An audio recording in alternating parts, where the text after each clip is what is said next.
ஆண்டவர் உங்களுக்கு மௌனமாக இருக்காரா? விட்டுறாதீங்க. எப்போ உங்கள்கிட்ட கடைசி ஆண்டவர் பேசினார்? உங்களுக்கு முன்பாக ஒரு கேள்வி வைக்கிறேன். நான் ஆண்டவருடைய பிள்ளை. எத்தனை வருஷம் விசுவாசி? 10 வருஷம். எத்தனை வருஷம் விசுவாசி? நான்லாம் 50 வருஷமாக வந்துட்டுருக்கேன் தெரியுமா? 30 வருஷமாக வந்துட்டுருக்கிறேன். ஆனால் ஆண்டவர் உங்களோட பேசுகிறாரா? எப்போ கடைசியாக பேசினார்?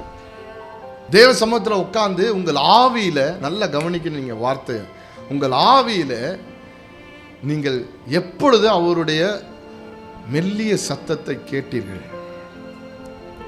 இது தேவனுடைய சத்தம் தான்.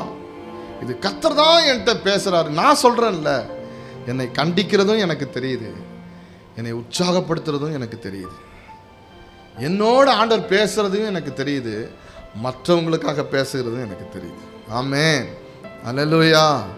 தேசத்துக்காக பேசுகிறதும் எனக்கு தெரியுது. ஆண்டவர் பேசும்போது ஒரு காரியத்தை வெளிப்படுத்திட்டு அதை வேற விதமாக புரிந்து கொள்ளாதபடி வேற ஒரு இது இந்த அர்த்தத்தில் புரிஞ்சிக்காத இந்த அர்த்தத்தில் புரிஞ்சிக்கன்னு சொல்லி அதை சரியாக டிஃபைன் பண்ணி அதை சரியாக அளவு கொடுப்பது, அளவிட்டு செய்வதற்கு தக்கவாறு கிளீனாக ரொம்ப திட்டமாக பேசுகிற கர்த்தர். கரங்களை வைத்து அல்லேலூயா சொல்லுங்க. யாருக்கு தெரியுமா? யார் வாஞ்சிக்கிறார்களோ, யார் ஏங்குகிறார்களோ, அவருடைய மெல்லிய சத்தத்துக்கு காத்திருக்கிறார்களோ அவர்களோடு கர்த்தர் பேச விரும்புகிறாரு.